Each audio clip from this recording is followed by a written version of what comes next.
having a life scholarship and being able to afford to go to college made me feel inspired to go. When I got a life scholarship, it was such a relief. I knew that I wanted to have an impact. Having a life scholarship through the SC Education Lottery was huge. It gave me the opportunity to make that impact right here at home. The South Carolina Education Lottery. A better you, a better us, a better South Carolina. Visit sceducationlottery.com/betteryou.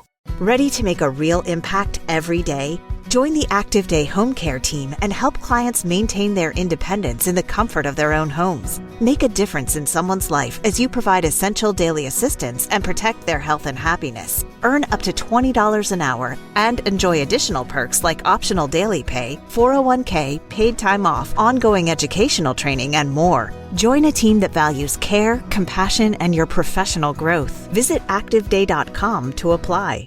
To check out OppermanReport.com, where we have our members section, where you can sign up and subscribe. We have special content for you there that's exclusive. Okay, I got you there. Okay, can you hear us now? Can you hear us?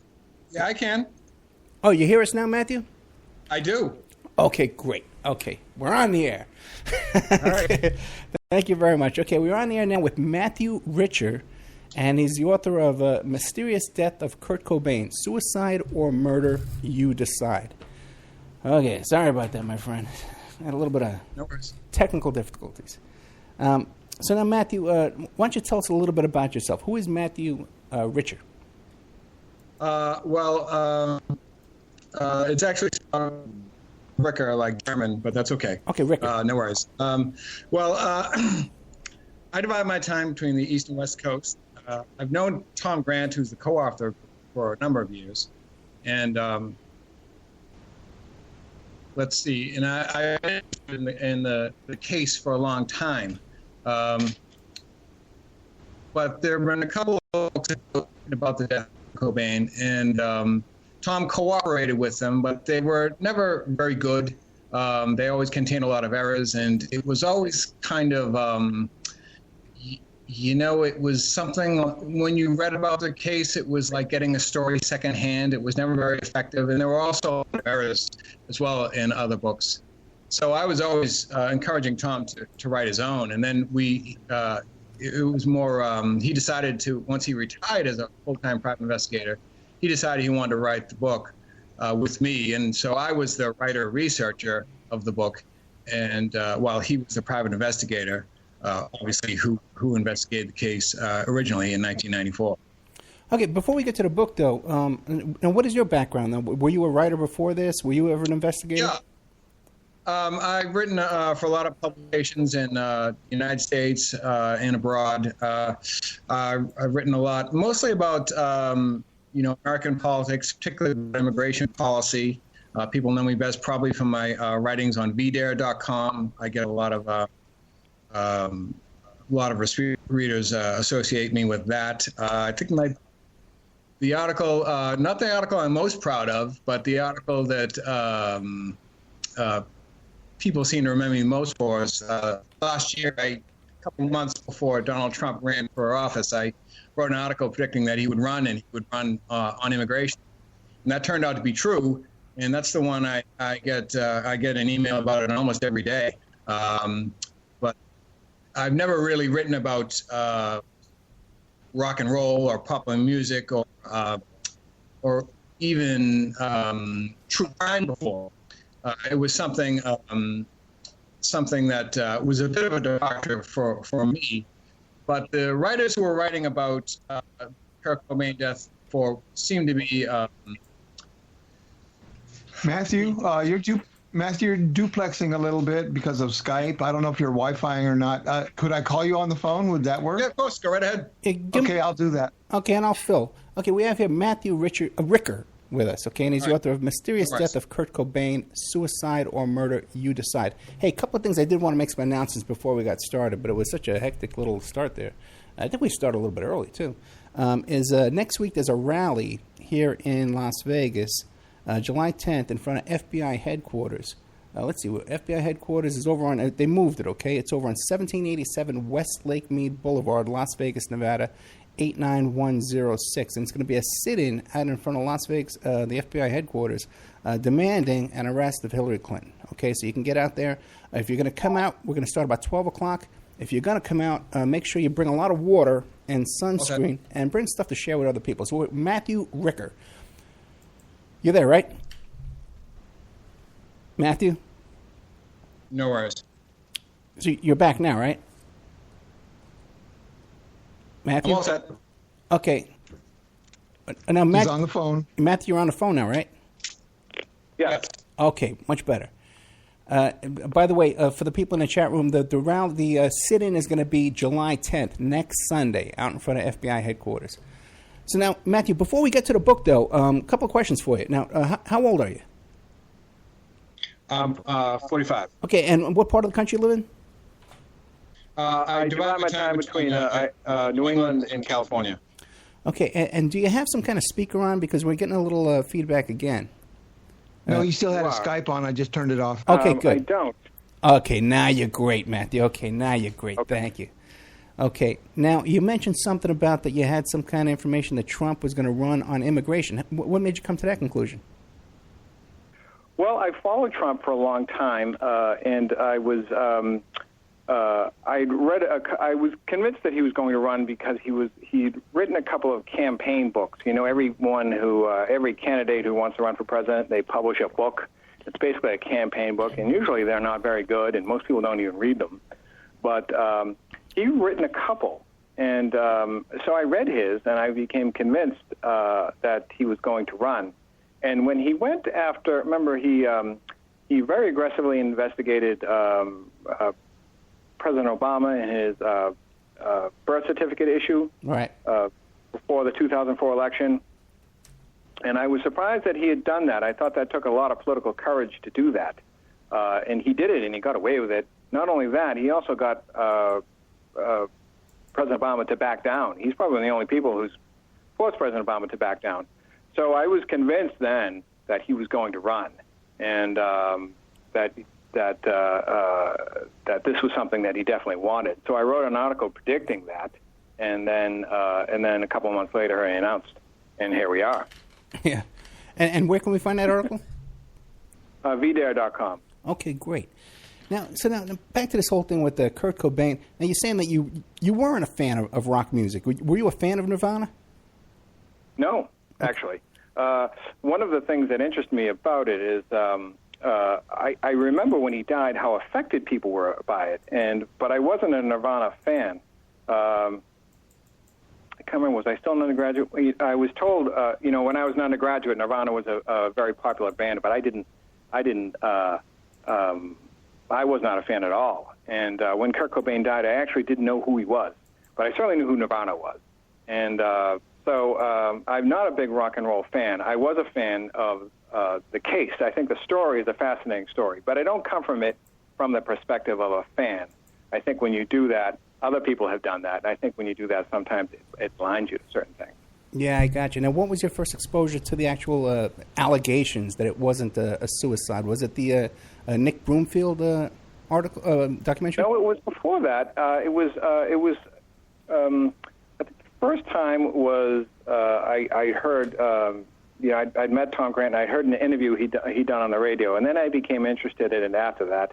I wrote an article about it for WorldNetDaily.com back in the 90s, and then I stayed interested in it, and I stayed in contact with Tom since then.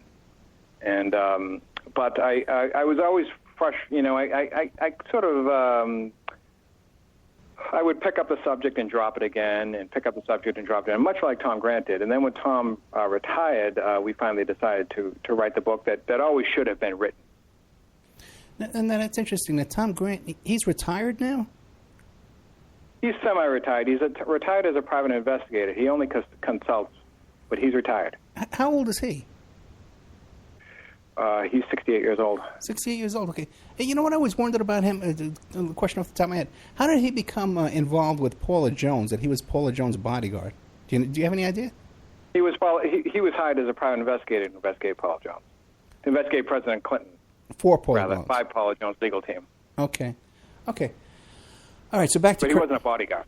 He wasn't his bodyguard. Okay, I get so many conflicting... No, he was just a private investigator they hired to investigate the, Bill Clinton's women, so to speak, Right. during the legal case that the Paul Jones legal team had against President Clinton. Okay, gotcha. Okay, so now, what do you think was the motive for the murder? Okay, that's a good question now. Okay, do you think there was a motive for his murder? Kurt Cobain. Sure. Have you read the book? No, I have not read your book, no. All right. Well, the motive was pretty. The motive was pretty obvious, really. One of them was money. Courtney Love married Kurt Cobain for a few different reasons, but one was her. When you read the book, we do a good biographical section in the book of Courtney Love, and we depict her as, and we draw a lot on her own relatives, her own mother and her own grandmother, for insight into Courtney Love. And we depict her as a sociopath, which is what we believe she is. And going back to, pretty much the time she was born, she had she was a very disturbing, very evil child, even as a toddler. Her own mother realized there was something wrong with her when she was little, when she gave her a pet dog, a little puppy, and when she was 2 years old, she took the puppy and she snapped its leg in half. And her mother, who's a therapist, realized, okay, there's something really wrong with this child. And she was, pretty much a criminal from a young age. She was, turning tricks, stripping as a teenager. She was in a reform school, juvenile hall. She was committed. She had mental problems. She simply, Courtney Love admits this. Yeah. And very often revels in it. But one of her lifelong ambition, starting when she was a teenager, according to Courtney, was to be a rock star. But Courtney doesn't have any talent, and she doesn't even have the ability to sit still and learn how to do something. Like, Courtney's never learned how to cook or drive a car or things like that. There's a lot of things she can't do, and she can't play any instruments. But her strategy, and she was often very open about this, was to piggyback on the talent of another male musician, a more promising male musician, and so that when he became a star, she would sort of become a star vicariously through him. And at a certain point, she could just ditch the guy and be a star on her own. She tried this with a number of men, including Billy Corgan of the Smashing Pumpkins. She left Billy Corgan because she targeted Kurt Cobain, and she thought Kurt Cobain was a more promising stepping stone for her. So right before Kurt Cobain's death, they were going to get a divorce. He had told his attorney, Rosemary Carroll, that he wanted a divorce and to hire him a divorce attorney. He'd written Courtney several letters, and he told her, quite openly that he was going to divorce her, and that he had authorized his attorney, Rosemary Carroll, to cut Courtney out of his will. The other thing he also did was he had helped Courtney record an album. The album lived through this. Kurt had written almost all the lyrics, and he had composed all the music. And it was a very different music from Courtney had ever attempted before. It was very melodic and very catchy, and he had ghosted this whole album for her. So on the eve of she's now 29 years old, going on 30. That is very old for an aspiring musician. And but right before, really about something like, I think it was 12 days before her album was to come out, she hired Tom Grant. And what she told Tom was, my husband is about to divorce me. We have a prenuptial agreement. I'm not going to get anything. And my album is just about to come out. Now, the band Nirvana, which was the biggest band in the world at the time, had just broken up, and the public was just finding out about this. And a major factor in the breakup of that band was simply Courtney's presence in the band, in his relationship. She was just a human toothache for everyone, and no one could stand her anymore, and the band was breaking up. That was a big stress on the band. So Nirvana, the most popular band in the world, is breaking up. Kurt Cobain was divorcing Courtney Love, and her album was just about to come out in the wake of this. So that was going to be accompanied by the two very public revelations. And her album was probably going to tank because of that. She was going to be blamed for the breakup of Nirvana. Kurt was leaving her, and then it was also probably going to come out that she didn't even do the album. So Courtney lived very large. She had absolute control over Kurt Cobain's finances. She took private jets. She took limousines. She lived very large, and she had absolute control over all of his money. And that was all about to go away. Now, if he divorces her, she's going to get a settlement of some kind, but we don't know what, maybe half. But they had a prenuptial, maybe not even half, because they had a prenuptial agreement. If he commits suicide, she gets it all. So okay. So that's your, you think that's your motive, okay? Now back to Courtney's childhood, okay? There was something too about her family was involved in some kind of a cult, a psychological cult or something like that, or a therapy group like Est or something. Are you familiar with that? Yeah, her mother was a hippie, right? And she had tried all kinds of different fads, and they just tried all kinds of strange hippie fads. But I don't know that you would call them into a religious cult. They're more kind of in hippie cults for a while there, and I think the mother tried a lot of different things to try to help Courtney, anything to try to help this child who just seemed to be born a very disturbed person, but nothing seemed to work. Her father was, we've never really had anything to do with the father, but the father was a former manager for the Grateful Dead, and he was very much into the drug culture. But the mother and father, they divorced at a very young age. And Courtney did spend some time with him, and I don't know that was terribly good for her. But at any rate, she had a very strange childhood, and she was born a very strange child. And very often she'll openly admit to the fact that she was, born evil, and she thinks, it's a kind of a rock and roll thing to claim you're born evil. It's sort of she sees it sometimes as a kind of strength. Now, there was an allegation, too, that her father, Hank Harrison, gave her LSD when she was 5 years old. What did you guys come up with in your investigation with that? We couldn't confirm or deny that. It's Courtney, it may have happened, but okay. There's no real proof of it. So we didn't take too much of an interest in Hank Harrison writing the book. I don't think his name appears once in it, actually. Okay, now, I had another guest on, too, one time who knew Courtney when she was in middle school up there in the San Francisco Bay Area, and she attended the Presidio Middle School. Are you familiar with that? No, I'm not familiar with that. I don't remember her really. She did spend a lot of time in San Francisco. She was born there, and her mother grew up there, but she spent most of her childhood in Oregon. Okay, so maybe they went back to San Francisco for a brief period of time, but I don't recall that.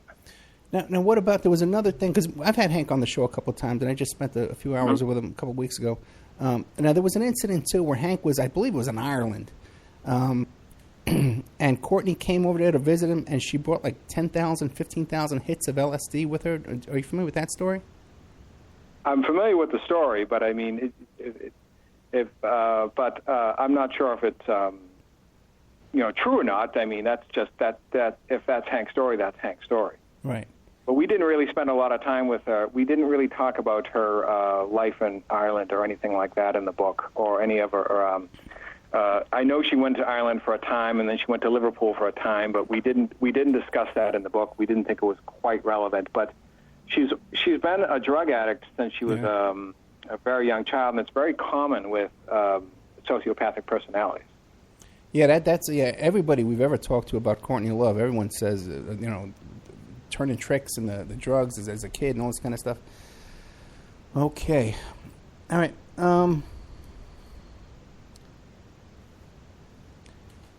So you believe the motive was Courtney? You definitely believe it was a murder, right?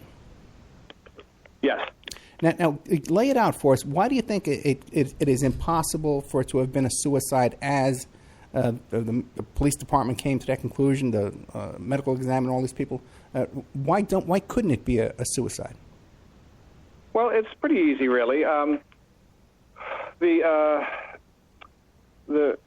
first of all, the case was ruled pretty much that if you look at the police reports, it's very obvious that the case was ruled that day as a suicide, pretty much at the crime scene, which is very common.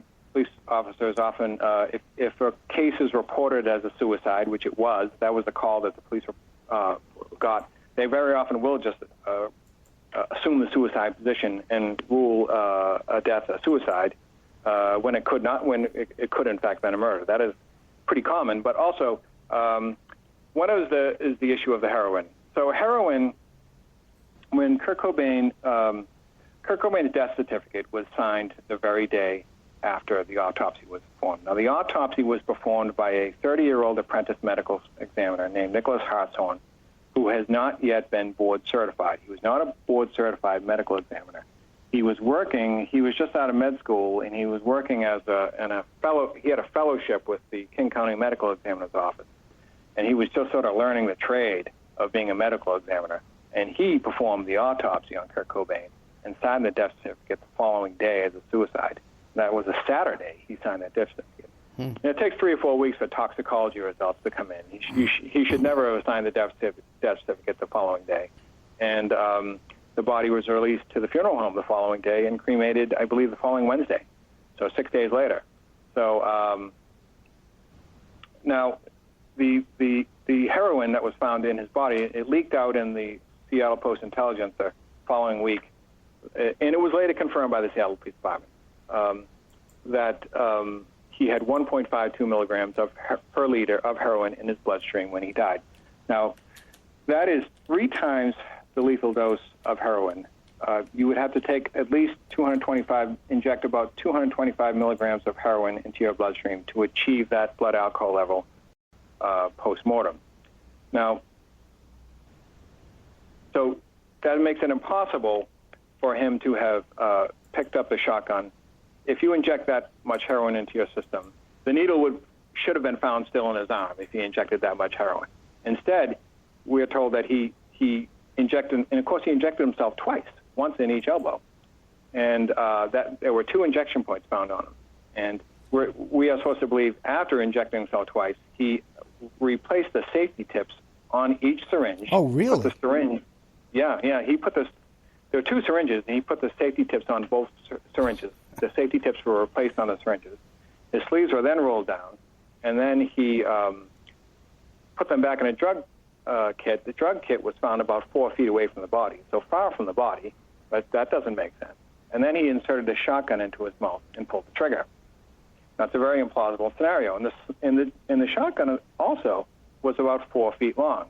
And if you think of Kurt Cobain as 5'7", he was a very frail, small guy, only about 120 pounds. So it would have been very hard for him to even reach the trigger of a 4-foot-long shotgun and not leave any fingerprints on the shotgun as well. No fingerprints were found. What that is, a 4-foot-long shotgun, there should have been 22-inch barrel. There should have been lots of fingerprints on that gun, but there were none. Now, so with that high amount of heroin in the body, there was no way he could have operated that shotgun. He would have been unconscious within seconds. He should have been found, like a lot of junkies are, they're found with the needle still in the arm. Right. But that did not happen. Now, also, the shotgun shell, the murder weapon was a Remington 20-gauge shotgun, which is a light-load shotgun. That is the kind of weapon that it's a home defense shotgun, which is why he purchased it, because he'd had a lot of prowlers around his property, a lot of crazy Nirvana fans knocking on the front door and things like that. And it's the kind of shotgun you can fire. If you fire it at someone and it won't penetrate the walls and it won't kill your family in the next room accidentally or something like that. It's simply a home defense shotgun. It's a strange weapon to purchase for the purpose of suicide. Now, the ejection port on that shotgun is located on the right side of the shotgun. Now, when the shotgun was found in Kurt Cobain's hands, it was inverted with the ejection port facing Kurt Cobain's right. However, the shotgun shell was found lying to the left of Kurt Cobain's body. Now, how did that shotgun shell facing, which should have ejected to the right, but it was found to the left? Well, that's a big red flag, but see, the police, they just thought they were arriving on the scene of a suicide, and so it didn't mean anything to them. But so that's another red flag. So it would be very hard for him to have done that. There's also the problem of the experience of heroin. Now, and we've done a lot of research on this. Now, heroin, when you inject heroin, a heroin user experiences what is known as the rush. And it's an intense experience. It begins about 10 seconds after injection. This extraordinary euphoric experience apparently happens, and it lasts for several minutes.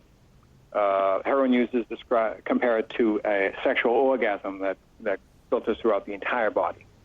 Now, we're supposed to believe that Kurt Cobain injected all this heroin into his body and then instantly put a shotgun into his mouth and pulled the trigger. So there's a big contradiction there as well. How many heroin addicts could deny themselves the rush, deny themselves the heroin experience right before it's about to begin? That doesn't make any sense, because this is the very experience that they're so very addicted to. But we're told that Kurt Cobain did exactly that.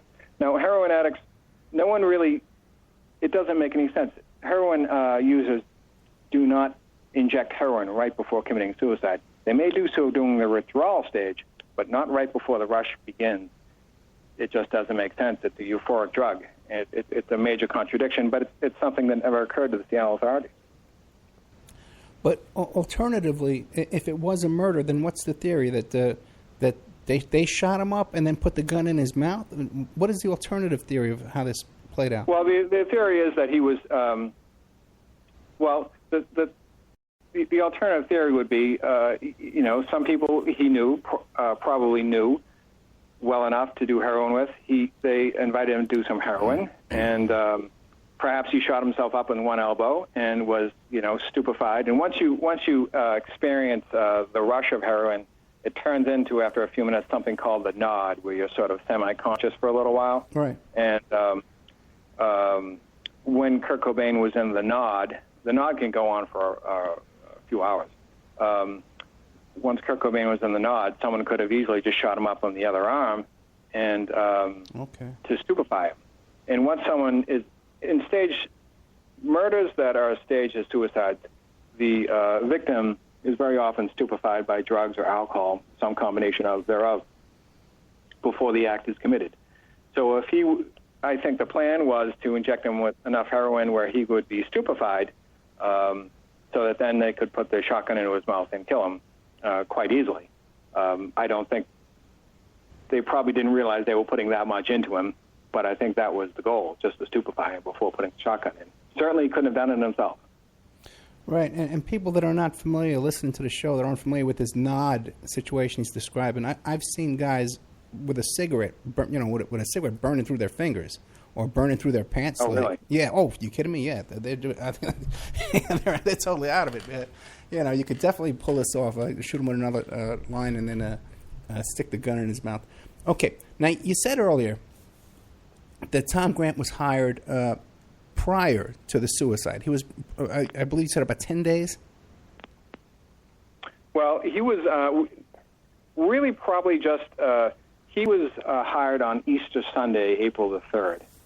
He happened to be working that day on another case, and Courtney called. She went through the yellow pages and called pretty much any prior investigator she could find. She probably called several, and she managed to catch Tom at his office. So she didn't know where Kurt Cobain was. And, he had left rehab on April the 1st. And we believe she probably knew that he was leaving rehab because he called her and left her a message at her hotel. She was staying at a hotel in Los Angeles. And he left her a message telling her exactly where he was. And then when he returned to Seattle, he didn't go back to the house. she was worried that he was going to probably leave town because since they were getting divorced. She was worried that he was going to leave town and probably leave for good. That's what we believe, and that's certainly what she indicated to Tom Grant. And if he had left town and left her for good, that would have, that was pretty much her last chance that weekend if he left town. So when she contacted Tom Grant, her fear was that he would leave Seattle, he would leave it alive. Because if he left it, that would be it for her. That would be her only opportunity. Now, when he was hired on the morning of Sunday, April 3rd, Kurt Cobain was, in her mind, still missing. She did not know where he was. But we believe he probably returned late April, Sunday evening, April 3rd, or into the early hours Monday, April 4th. And that's probably when the murder occurred. You believe the murder because on Monday morning she issued took out filed a missing person report. Sorry, that's the word. Filed a missing persons report with the Seattle Police Department about 7 a.m. on Monday, that was April 4th, and she filed a false missing persons report assuming the identity of Kurt's mother, Wendy O'Connor. She did not file a report in her own name. And the reason she did that is so that she could word the report. Now, the report says, I can read it to you exactly, Mr. Cobain ran away from a California facility and flew back to Seattle. He also bought a shotgun and may be suicidal. Now, with the reason she filed that report on Monday morning, we believe she probably did that when she believed that he was already dead. And she filed that report in Wendy O'Connor's name for a couple of reasons. One is the police would never assume that Kurt Cobain's mother would file a false report. If Kurt Cobain is suicidal, he must be suicidal. His own mother said so. But and the truth is, Kurt Cobain was largely estranged from his mother. But she also wanted to word the report. It was very important to her to do this, and it was very effective. You have to hand it to Courtney. One thing you learn when reading this book is Courtney is very smart and very shrewd. And a lot of the things she did this year during this whole case, terrible as they are really very impressive. Now, the report says that he ran away from a California drug facility, flew back to Seattle, and bought a shotgun, maybe suicidal. Now, that was the narrative she put in the minds of both the press and the Seattle Police Department. But it wasn't true. Kurt Cobain actually purchased a shotgun before he flew to Los Angeles. What day did he buy the shotgun? I believe he bought the shotgun on March 30th. Okay. And he only stayed a couple of days and in rehab and then left on the 1st. So we're to believe that it's not a normal thing to do if you think about it. Okay, I'm going to buy this shotgun in order to commit suicide, but before I do, I'm going to fly down to Los Angeles and kick my drug habit. It doesn't really make any sense. So, well, let me ask you some questions about buying the shotgun. Now, did he buy the shotgun at her urging as part of this plan, or was anybody with him when he bought the shotgun? That's a reliable witness. Yeah, he bought a shotgun. The reason is, now there's an interesting story on March 18th, for example. Now, when people stage a murder to appear like a suicide, they often plant a trail beforehand and after the fact. And Courtney did exactly that. Now, on March 18th, Courtney dialed 911 and told the police officers that Kurt Cobain had locked himself in a room and had threatened to kill himself. Now, I got the police reports from this incident, and then what I did was I contacted the officer who intervened and was the first officer to arrive at the scene. He is now a detective at the Seattle Police Department. His name is Everett Edwards, and we talked about the situation at length. Now, Courtney told this story to the press that Kurt had done this, and she told this to the police officers.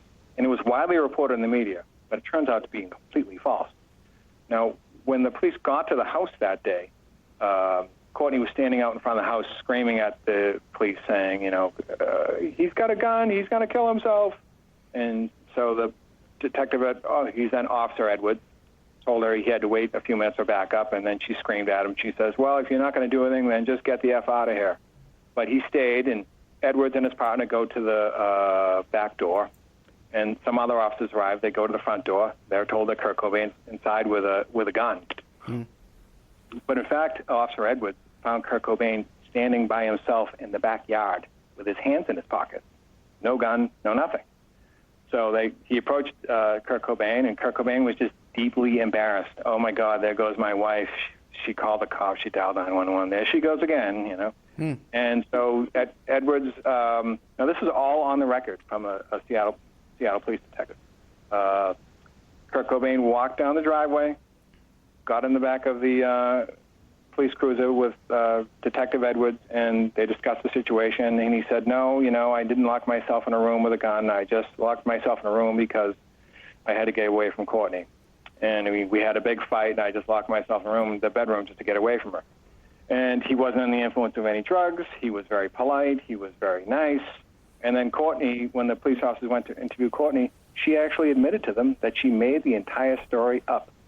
Never saw him with a gun. He never threatened to hurt himself. She completely admitted that it was a fabrication. But at that incident, the police, because it was a domestic, you know, a 911 domestic call, they had to confiscate all of Kurt Cobain's guns. That was just protocol. They just had to do that. So Kurt was really in Seattle. In Seattle, they confiscate your guns just for a call without an arrest or anything. Yeah, without an arrest. Now he could have gone back and gotten them, but you know, he was a rock star, and I don't know why he didn't. But I mean, I think, you know, he was a rock star. He didn't really want to go down to the station and pick up his guns. He had plenty of money, so he just said, well, I'm just going to go out and buy a new one. Yeah, there's nothing to prohibit you from buying a gun just because the cops appear at your door. That's crazy. You can just go out and buy all the guns you want. That's remarkable. I never heard of that before. So he had his friend Dylan Carlson buy the gun in his name because he didn't want the police to come and confiscate another one in case there was another call or something like that, or in case 911 again. So that's why the shotgun was purchased, and that's why that was the only gun he had, was because of that incident. But that's one of that incident is one of the new things you learn in the book. No one had ever reported that before until we did. And this guy Dylan, you've interviewed him. Yeah. And you find him to be a credible source. That he's not a suspect in all this conspiracy. Is he a suspect? Not exactly. We have a list of persons of interest in the back of the book, and we do list persons of interest. Our definition is people that the police should interview if they're ever to reopen the case. Dylan Carlson is one of them. Okay. But Dylan Carlson, did actually help Tom Grant try to find Kurt Cobain, and he was a heroin addict, unfortunately. But I don't consider him quite a suspect. Okay. It's okay. So now we know. Okay. So the situation is okay. He had bought the gun prior to going missing. Now, Courtney brings in Tom Grant on the 3rd. Kurt dies on the 5th. So now, when Tom is first hired, okay, I got a missing persons case. How does he start working the case? What does he do? Well, when he's first hired, of course, he goes into Courtney's hotel room. Courtney appears at the door wearing a see-through nightgown. She's basically naked the entire time. She's there are a bunch of people in the room. Everyone's doing drugs. She has a bunch of unrelated temper tantrums. And if you read, and Tom decides at this point that Courtney's up to something. She says, when she first calls, someone stole my husband's credit card, and I need you to find out who's using it. And when Tom arrives at her hotel room, she admits to him, oh, actually, that's not true. I canceled the credit card. In fact, she canceled all of his cards, an ATM card, credit card, everything. The reason she did that, number one, she had control over his finances. Number two, she didn't want him to leave. She wanted him to return to the house. She didn't want him leaving Seattle. If she cut off all of his money, he would have to go home. Right. So very, very smart of her. Now, Tom realizes at this meeting that her story is not adding up and that she's lying. So he decides at this point, I'm going to record every conversation I have with her, and he does. Now, if you read if you listen to the conversations at www.cobaincase.com, you can listen to some of them, or many of them, and they are transcribed in the book, many of these. And you can see her vacillating. She describes Kurt Cobain as being suicidal in one conversation, and then an hour later she will call Tom again and say, "Oh, Tom, he's divorcing me. He wants a divorce. He wants nothing to do with me." Then an hour later that she claims he's suicidal. Then she's vacillating back and forth between suicide and divorce. And then she what she does is she claims Courtney claimed that she was wanted to surveil a drug dealer in Seattle in order to save Kurt Cobain. But Tom later learns that she actually is hoping that Kurt Cobain will be at the house so that she can allege Kurt Cobain is having an affair with this drug dealer. She was not trying to save Kurt Cobain's life. She was trying to acquire evidence of infidelity in their upcoming divorce case. If there's infidelity in a marriage, the prenuptial agreement could perhaps be voided. That was her belief, and that's what she hired Tom to do. Now, Kurt Cobain was seen at the house by his male nanny, Callie DeWitt, on Saturday, April 2nd. He was seen there with his part-time girlfriend, Jessica Hopper was her name. He was seen at the house on Saturday, very briefly. Courtney didn't tell Tom about this until Monday. So this sort of undermined the claim that Kurt Cobain was ever really missing. But Courtney also refused to let Tom surveil the house. The one place we know that Kurt Cobain had seen. She ordered him, you do not surveil the house, just surveil this drug dealer's apartment, and we'll catch him there. If Kurt shows up at the house, the nanny, Callie, will tell me. Now, it seems obvious that the reason she didn't want Tom watching the house is because she didn't want Tom to catch whoever was coming in, going from the house. But it doesn't make sense to not to surveil the house because that's the only place Kurt Cobain had been seen. Okay, couple of questions. Now, Tom Grant, he was based out of California, correct? Yeah, Beverly Hills, right. Yeah, right, Beverly Hills, right. So now, Courtney, she was in an L.A. hotel room when she hired Tom Grant? Is that how She was at the Beverly Hills Peninsula Hotel. Okay, so but she doesn't hire a PI in Seattle. She hires a PI in California. For what reason? Do we have a reason for that? Do we have a reason? Well, I think she just wanted to meet with someone in person to get him to help her, really. I think it was simply more panic than anything else. I mean, this is 1994. It's not like you can go online and search private detectives in Seattle. She pulled out the yellow pages that she had in her hotel room and just tried to find a private detective very quickly, and she found Tom Grant. Okay, that makes sense. Now, what kind of retainer did Grant get for this, to travel all the way to Seattle and lodging and all this kind of stuff? Any idea? Well, because it was a missing persons case, Tom didn't require retainers for a missing person. He didn't require a retainer for that because a missing person case has to be solved so quickly.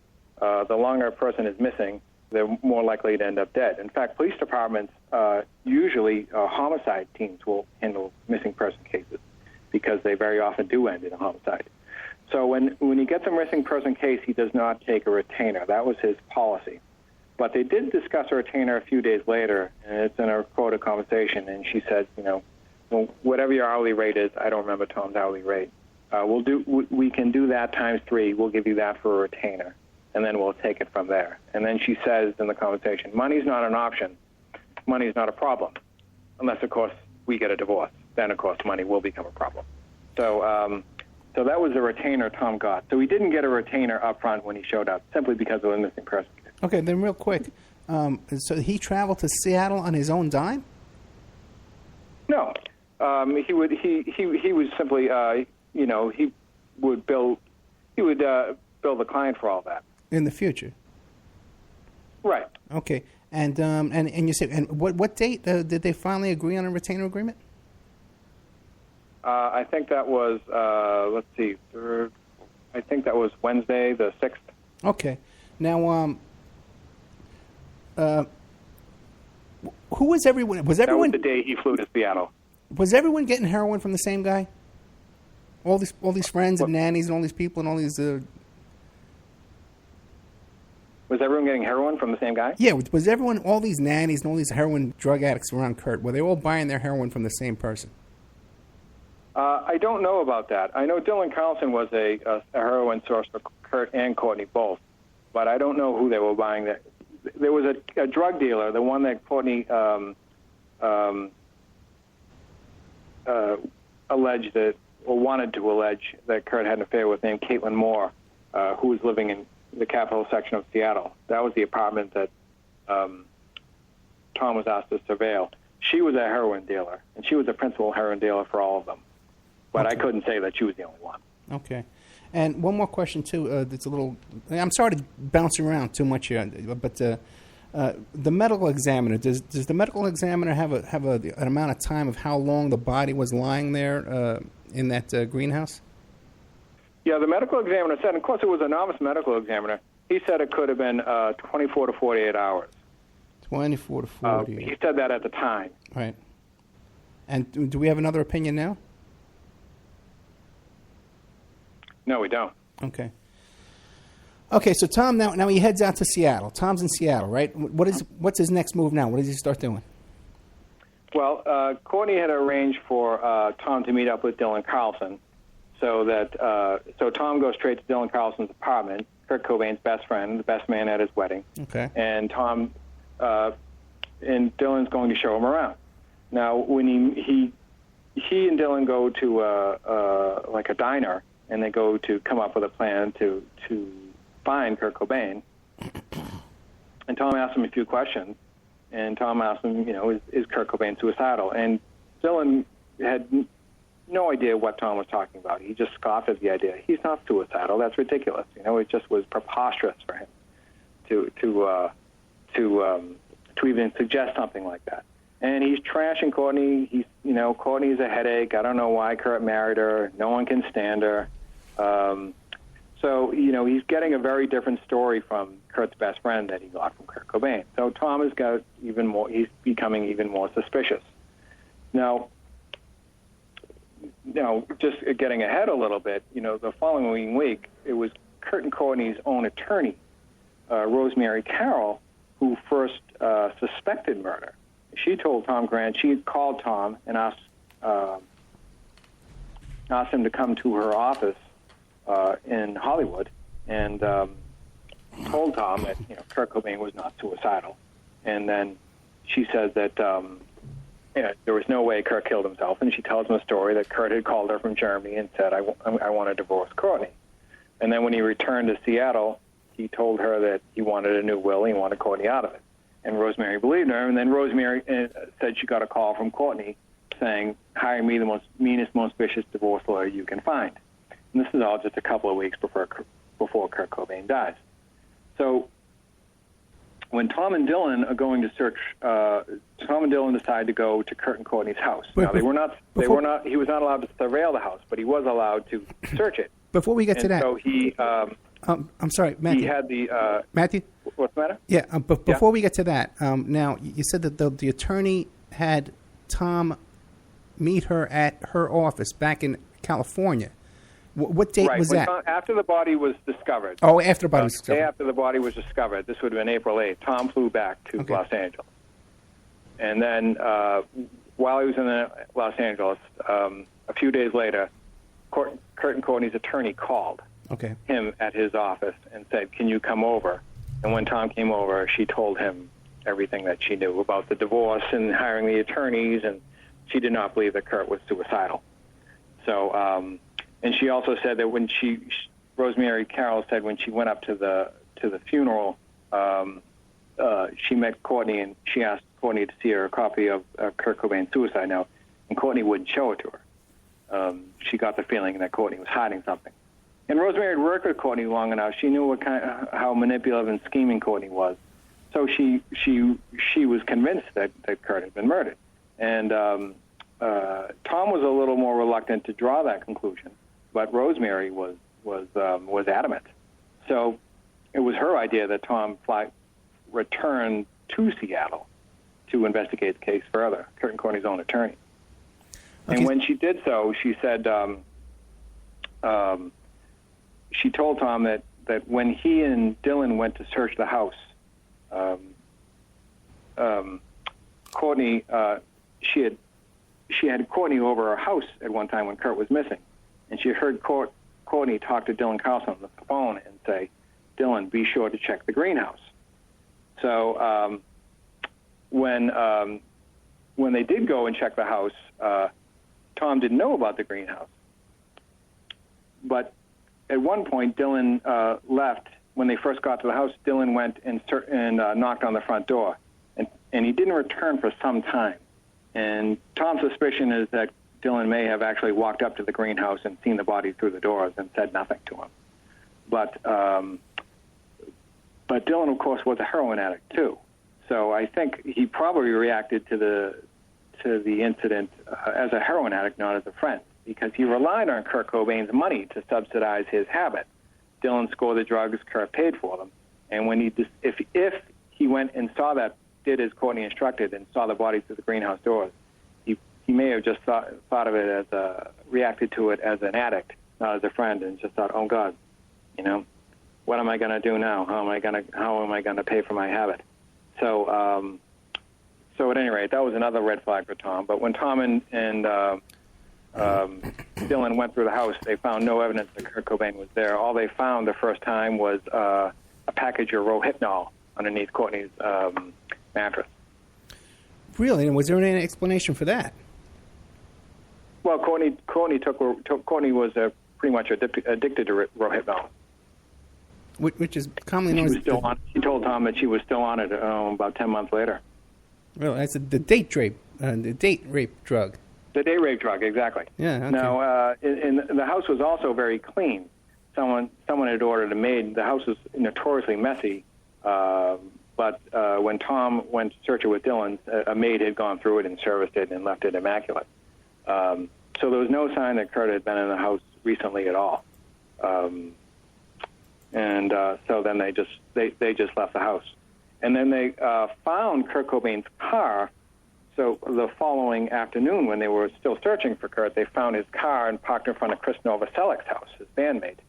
That would have been Thursday afternoon, April 7th. And they took a picture of the car, but then they kept looking, and then they moved on. And Courtney told them to go back to the house to search the master bedroom closet to look for the shotgun. Now, so that was been Thursday evening. They were going back to the house again. And then when they went back to the house, and I think I emailed you guys a copy of this, they found a letter written by the nanny on the main staircase on the bottom step, written by Callie. And the letter was just sort of a letter, to Kurt, criticizing Kurt for not doing more for Courtney and for being a bad husband. And it was lying on the bottom step. So it's a suspicious letter. Tom thought it didn't make any sense. It wasn't there the day before, and it was just neatly placed there on the bottom step. So, and there was no evidence that Kurt had returned to the house. So Tom thought that the letter was just left there for him. So he left the house shortly before midnight on Thursday. And at 8 in the morning, the electricians arrived to do work on the greenhouse, and they had and they discovered the body at that time. However, before they arrived at the greenhouse at 8 a.m. on Friday, April 8th, Kurt Cobain's car had been returned to the driveway. So sometime overnight, someone got the keys to his car and drove it back to the house. But we don't know who did that. That's a mystery. Hey, also, too, with the electricians, wasn't there something that they were just there to change light bulbs or something ridiculous? No, they were there to put an alarm on the greenhouse, which was separated. It was just above the garage. They were there to attach an alarm to that. But the funny thing is that 2 days before the body was discovered, Courtney had called, and this is according to the electricians themselves, and also we have Courtney's phone records from the hotel. I'll get to that in a minute. But according to the electricians, and I spoke to the electrician myself. You know what? We got a break coming up. Mathew, we got a break coming up. We're here with Mathew Ricker, mysterious death of Kurt Cobain, suicide or murder. You decide. We'll be right back after these messages.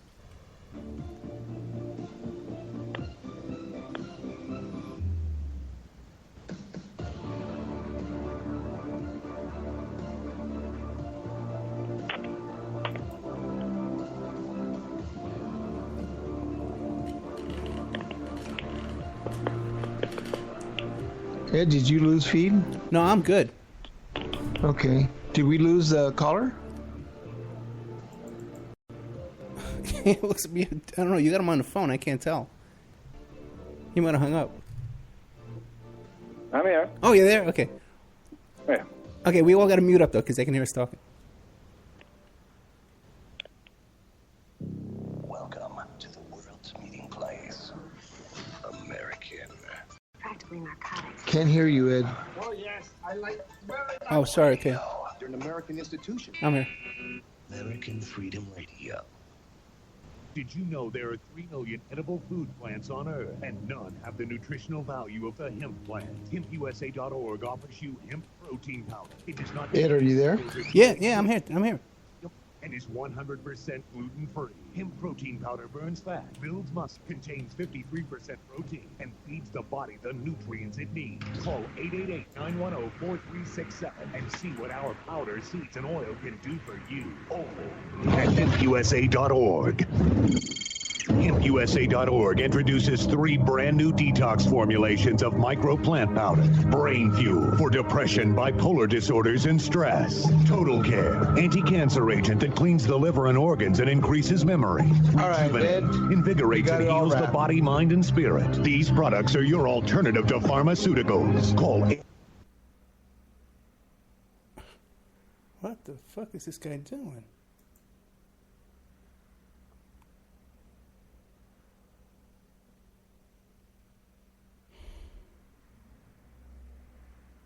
Oh, sorry. All right, guys. Sorry about that. Danny had to, from American Freedom Radio, just broke the Skype connection. And I guess he's going to call us back. So that's why you don't hear anything on the line right now. So I'll just fill this time. By the way, we have a July 10th coming up. There is a rally on Sunday. It's going to be on West Lake Mead Boulevard. It's the new FBI headquarters here in Las Vegas, Nevada. July 10th, or it's going to start about 12 o'clock in the afternoon. It'll go on all day long. These things, it's going to be a sit-in out in front of FBI headquarters to demand that Hillary Clinton is arrested for her crimes and all of her disgustingness. Okay, so that'll be next week. All right. Also, too, another thing I can hit you up about here is Adventures in Life Ministry, AIL ministry.org, or you can go to Facebook, Adventures in Life Ministry. This is my friend Dave Miller from our church over here, Grace Church, Las Vegas.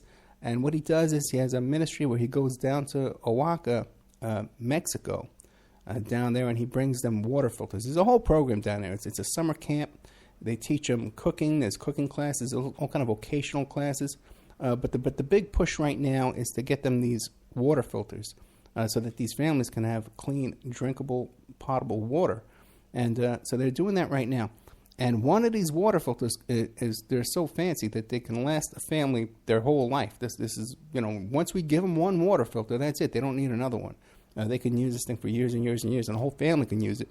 And also, to their neighbors, come by and borrow clean water, too, as well, because they got to get their water from the river nearby. So that is American Adventures in Life Ministry. Future of America. All right. We had a little bit of a glitch. Can you hear me? Yeah, I hear you. Click on the donate banner at AmericanFreedomRadio.com or volunteer by emailing AmericanFreedomRadio.com. Getting ready to start. Vaccine, psychotropic drugs, and artillery batteries not included. No rules, no rules, no taboo topics, no taboo topics, no fear of doom, no fear of doom. We are American Freedom Radio, American Freedom Radio. It's the Opperman Report. Join digital forensic investigator and PI Ed Opperman for an in-depth discussion of conspiracy theories, strategy of New World Order resistance, high-profile court cases in the news, and interviews with expert guests and authors on these topics and more. It's the Opperman Report. And now, here is investigator Ed Opperman. Okay, welcome back to the Opperman Report. I'm your host, private investigator Ed Opperman. We're here with Mathew Ricker, author of Mysterious Death of Kurt Cobain, Suicide or Murder, You Decide. Hey, Mathew, earlier you had mentioned, by the way, Mathew, I'm really sorry about all the technical glitches we're having today. It's no worries. Bring on, maybe Courtney's going up on the roof, cutting our phone lines or whatever's going on.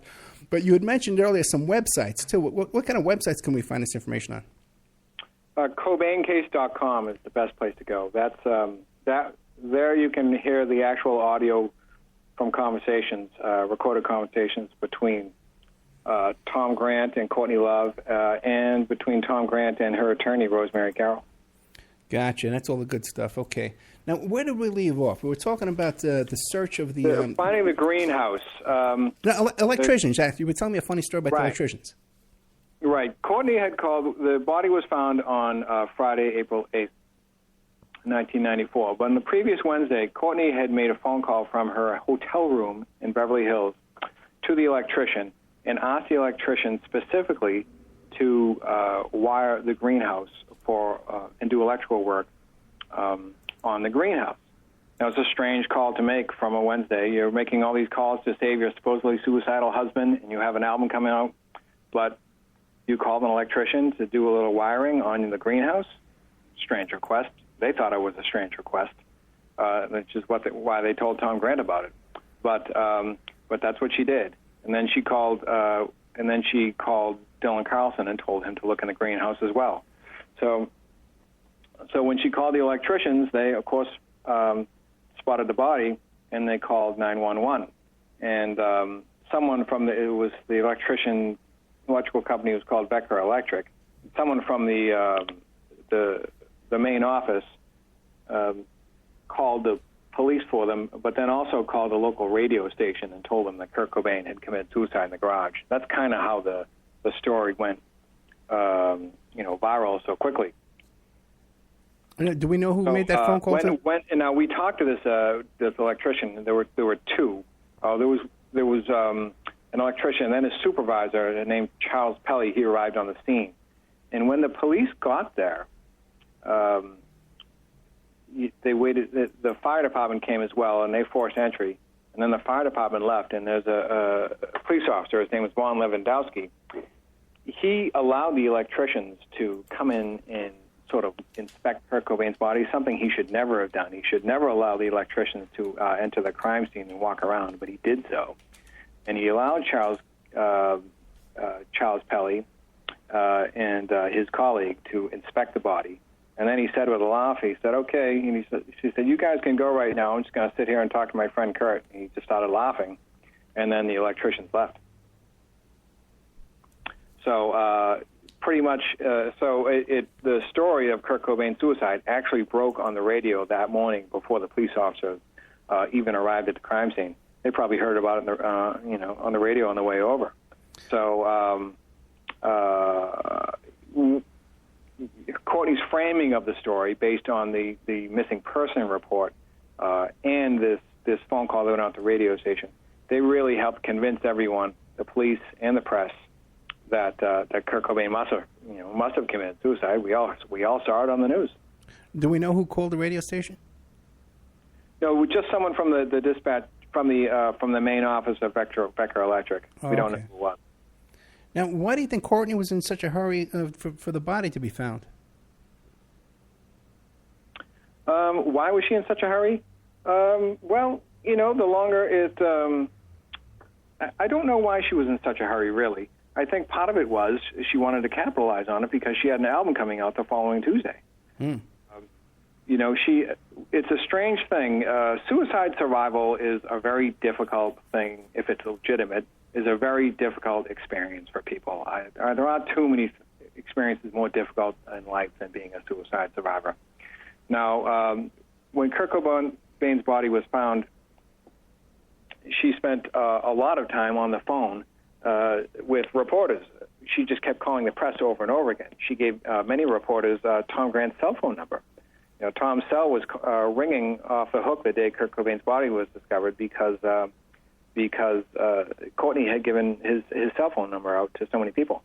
And reporters were calling her mother's house. Courtney called her mother. Courtney called the reporter Everett True in Cincinnati. She contacted her bandmate Eric Erlinson, gave him a list of reporters to call, and she was constantly on the press, on the phone, talking to the press, trying to milk the story that very day. Very unusual behavior for someone whose husband supposedly committed suicide. The following day, she called Kurt Loder at MTV, and she spoke to him at length about Kurt Cobain's death, and she told him several lies.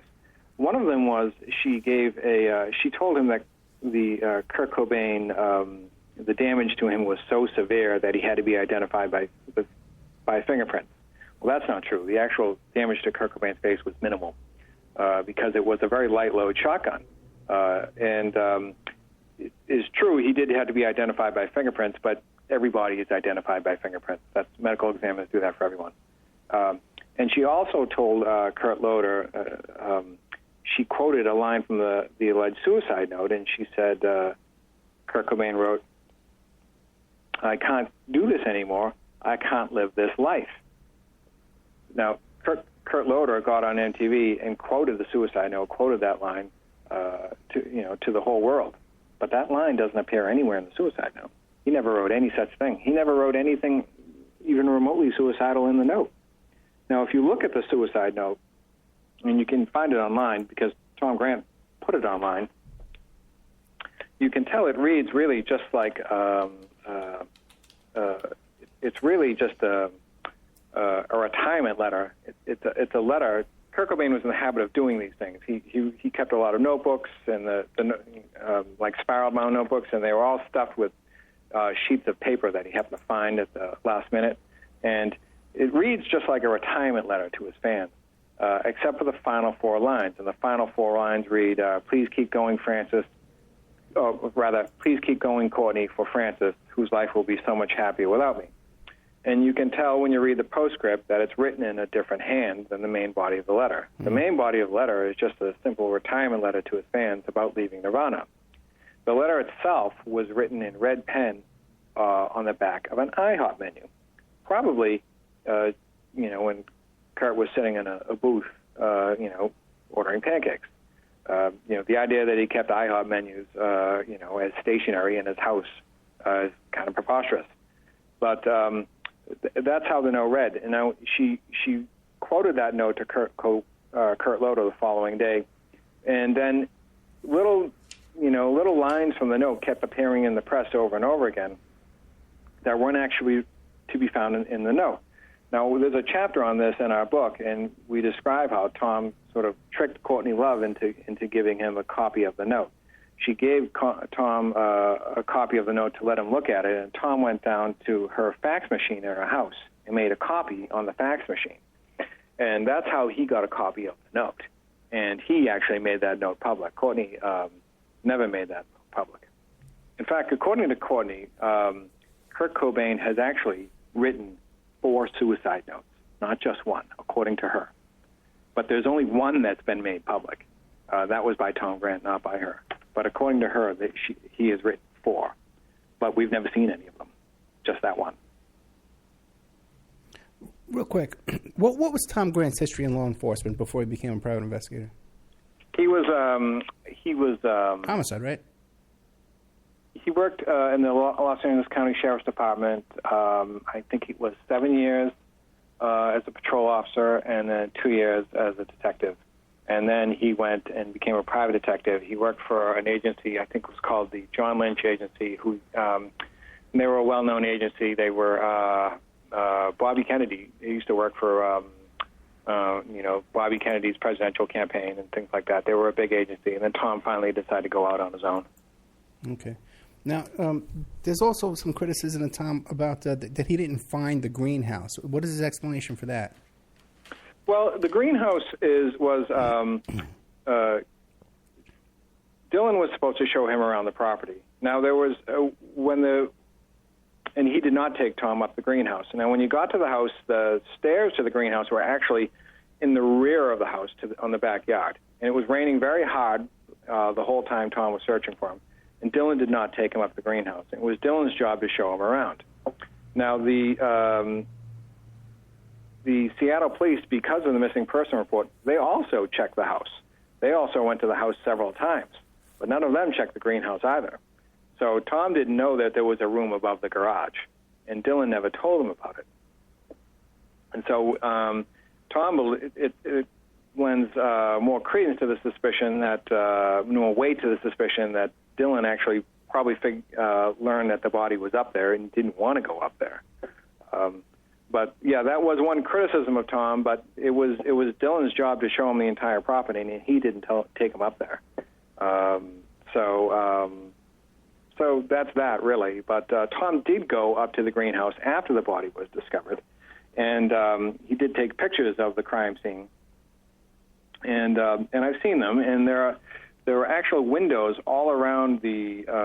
There are a lot of windows all around the greenhouse. It gave one a near panoramic view of the entire property, and also so if someone came into that greenhouse to kill Kurt, he would have known who they were because he would have had to have seen them coming.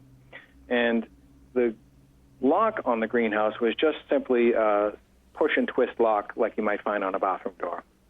So the idea that Kurt could have locked himself inside the greenhouse, preposterous. Anyone could have just locked that door and on their way out. And the police have claimed that Kurt barricaded himself inside the greenhouse and wedged a stool against the door. But that isn't true, because I spoke to I tracked down the fireman who forced entry to the greenhouse, and his name is Lieutenant John Fisk, and we spoke to him on the record, and he was the one who forced entry into the greenhouse when the body was discovered. And he assured us that there was no stool wedged up against any door. He knocked a pane of glass, reached in, turned the knob, and they pushed that door open very easily. So that was something the Seattle police put in their reports because they had to make it sound like Kurt Cobain. Once they realized that they had botched the investigation, they had to make it sound like Kurt Cobain was inside the room alone, and had to have been inside the room alone when he died. But the fact is, it was just a simple lock, and anyone could have locked that door on their way out.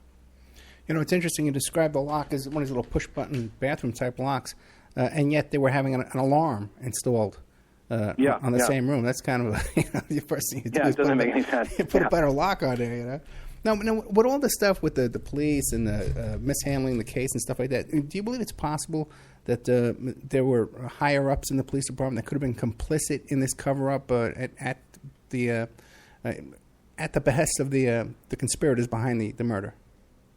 No, I don't think it does. It doesn't sound like that to us. It sounds like when you read the reports, it sounds like they just wrote the case off as a suicide that day.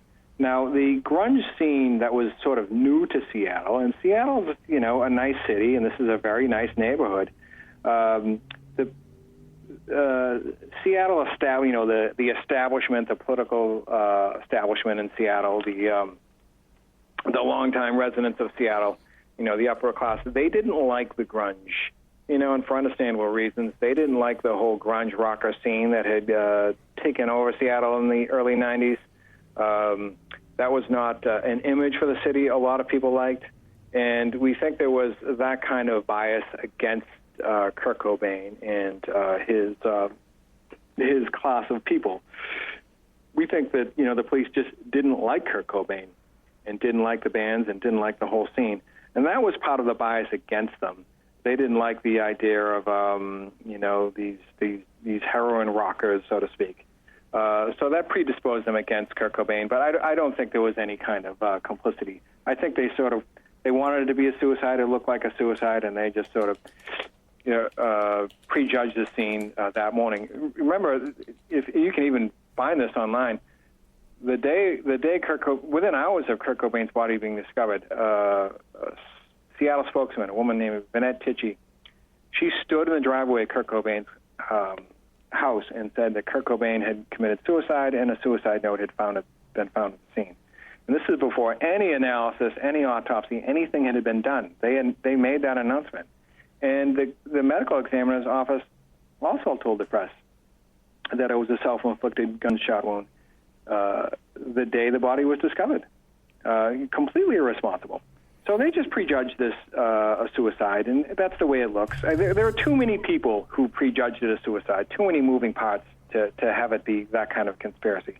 What we do think happened is once they realized that they had botched the investigation, and they realized that, I think, probably within about a week, then they started covering their butts. But that wasn't really, complicit in the murder. That was sort of just they didn't want to look bad after the fact. Now, for example, Kurt Cobain's credit card that Courtney Love asked Tom Grant to track the day she hired him. Someone tried to use that credit card all week long. In fact, the day the body was discovered, Friday, April 8th, someone tried to use that credit card twice that morning. So someone had obtained that credit card from Kurt Cobain's wallet and from the body and was trying to use it. Now, that credit card was never found. The police had no interest in that credit card activity, but Tom went to the police station and showed them, the reports from the company on the following Friday. But, the case had already been closed and the body had already been cremated. So the body was cremated 6 days after it was discovered. And once the body's cremated, the case is pretty much closed. So Tom showed that to and this is in the book, showed that to the lead detective, Donald Cameron. And at that meeting, he actually brought Harvey Levin from TMZ. Sure. He actually brought Harvey Levin from TMZ along with him to that meeting, and showed Cameron the credit card activity and some other items of information. And then all of a sudden, Cameron started investigating the case. They started looking into the suicide note. They started looking into other things, but it was largely cosmetic. They didn't check the shotgun for fingerprints. They didn't analyze the suicide note. They didn't analyze a lot of the forensic evidence until well after the body was cremated, and that was just simply because of the noise Tom was making. But there was no complicity before the fact. There was only a kind of cover up after the fact. Okay, now you describe the noise Tom was making. Like Tom couldn't establish a relationship with these guys. What kind of noise was he making? Noise in the press? Well, you've got to look at it from their point of view. I mean, he shows up. He's a Beverly Hills private investigator. Yeah. Shows up at the homicide detective's office, and he starts telling him all the mistakes he made. And cops have big egos, and they just didn't want to hear it. You're not going to let some private investigator from Beverly Hills tell you how to do your job or how to investigate a crime. They just didn't want to hear it. But at that point, Tom couldn't find a local guy who was a retired homicide detective, to go down there with him, for like $80, $100. He brought a reporter with him, Harvey Levin. Yeah, okay. Because you could find a local guy for a couple $100 to go with you. What's that? You can find a local guy to go with you for a couple $100 just for the day. Well, he hired a local. He did. He hired a local private investigator, an ex-cop from Seattle, to do some surveillance on the drug dealer's house in Seattle, and he met with that ex-cop private investigator the day after the body was discovered. And his name was Ernie Barton. He was very upset with it, but Tom felt him out and said, Ernie, you know a lot about how law enforcement works in this town. Why are they in such a hurry to close this case? Yeah. He looked at Tom and he said, "What do you care, Tom? They're all just a bunch of junkies."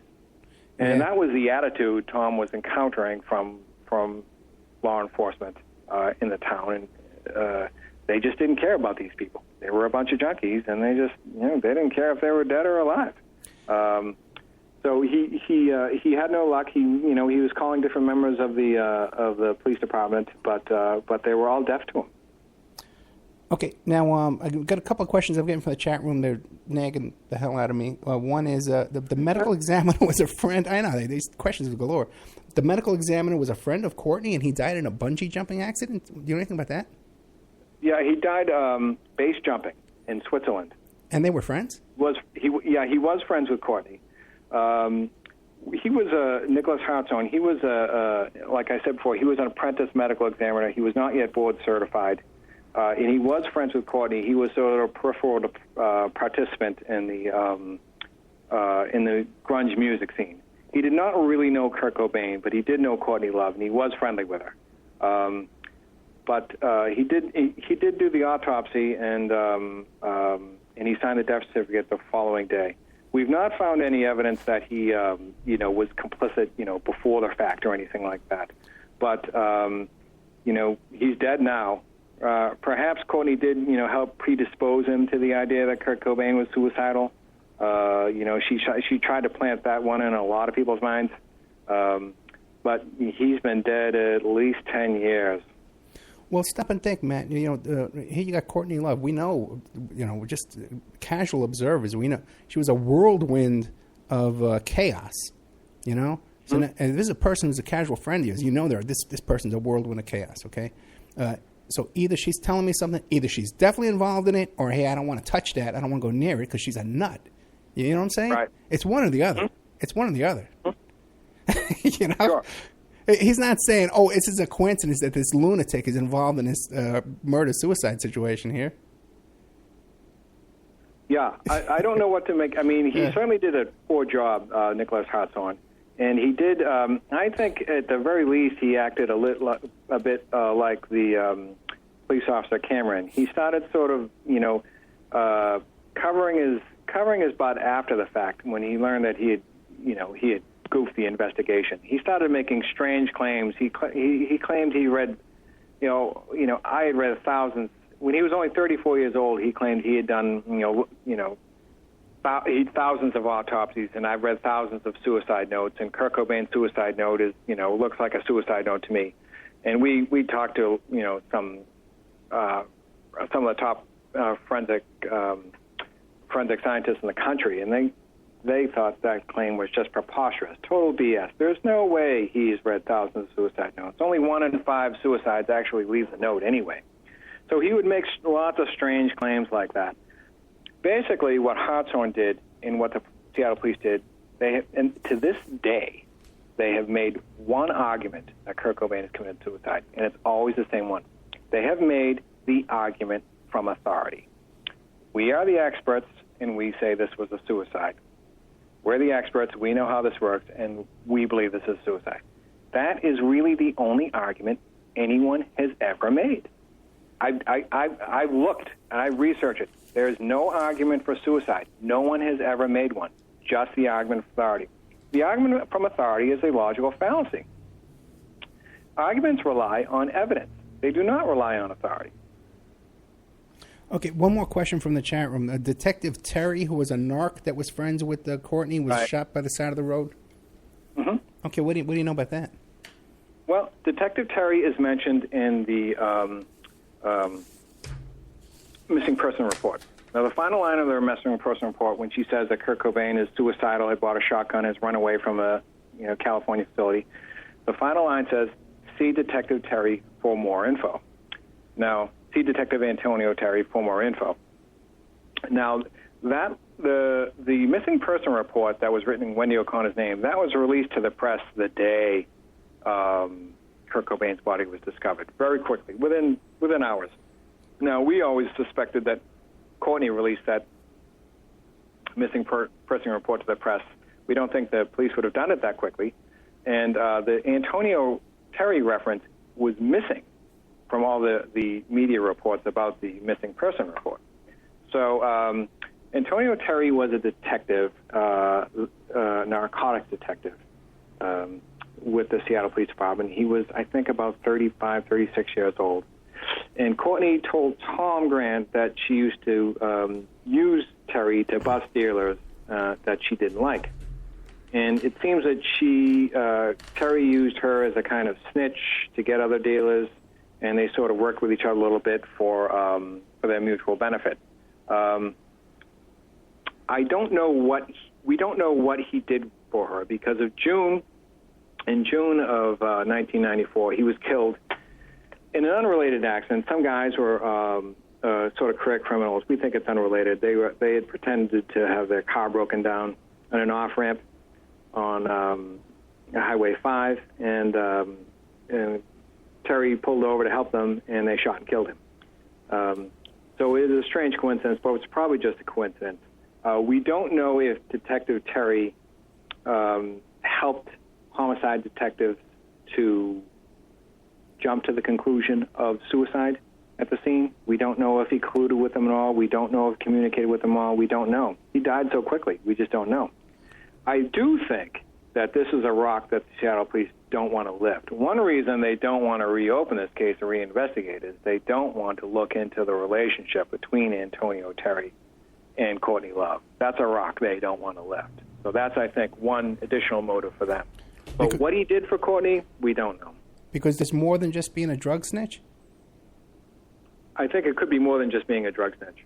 What do you think? Because I have information. I don't know. Because I have that would information. be speculation. I really don't know. I think he may have. If she included his name on the report, so she must have been very confident that that he would not screw things up for her.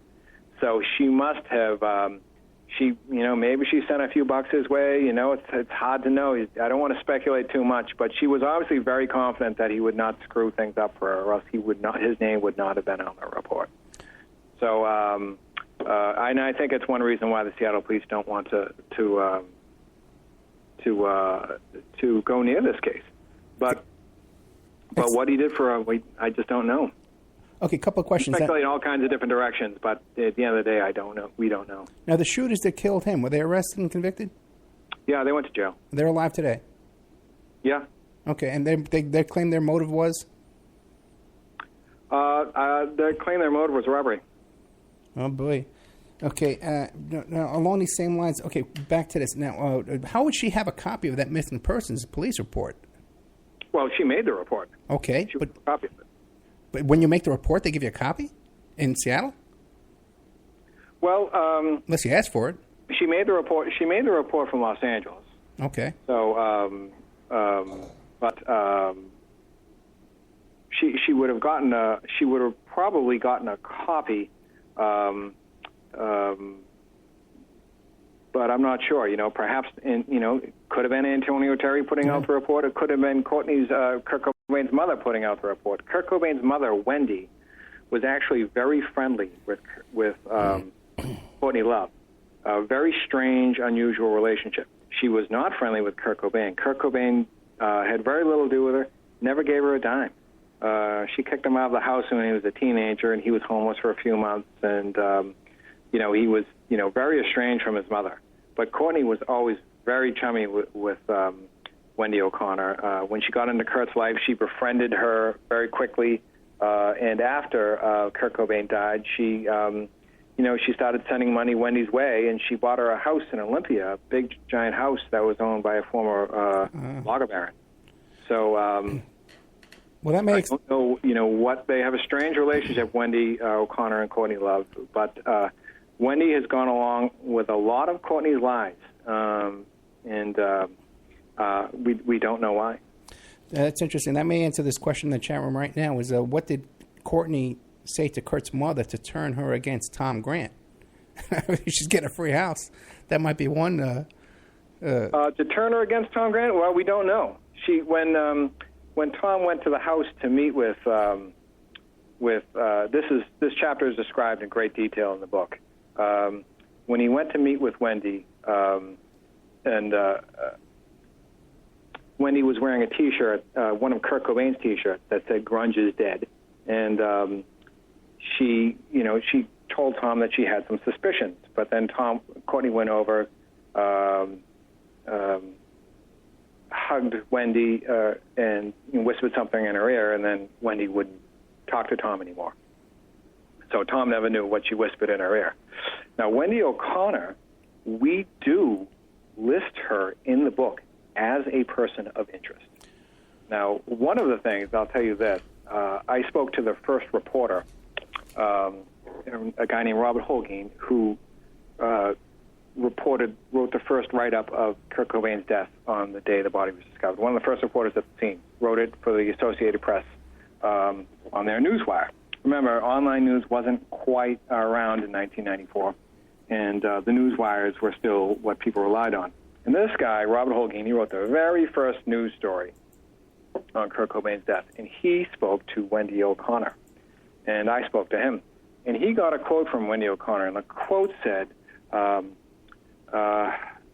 told him, now he's gone and joined that stupid club, referring to the 27 club of rockers who died at the age of 27. Right. I told him not to go and join that stupid club. Now, that was a quote, very pithy soundbite.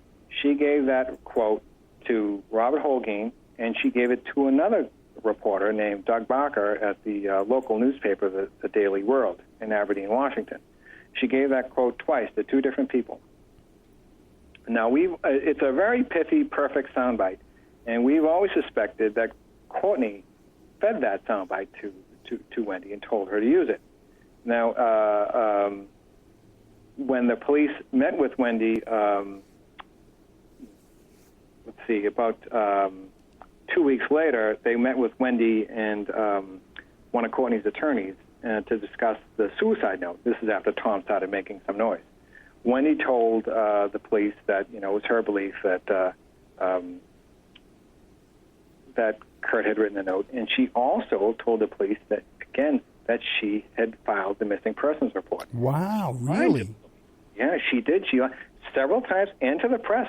She told the press that she had filed a missing persons report. She had done no such thing. She did not even visit the house when Kurt was supposedly missing. She didn't even go to the house looking for him.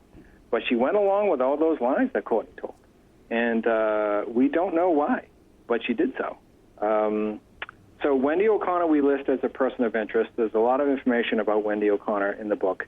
And we believe that it's sad to say that. I hate, I kind of didn't like writing it, but it had, the facts are the facts. Relatives kill each other, But now there comes we're down to 90 minutes. Okay, in fact, even probably we're down to like 25 minutes probably.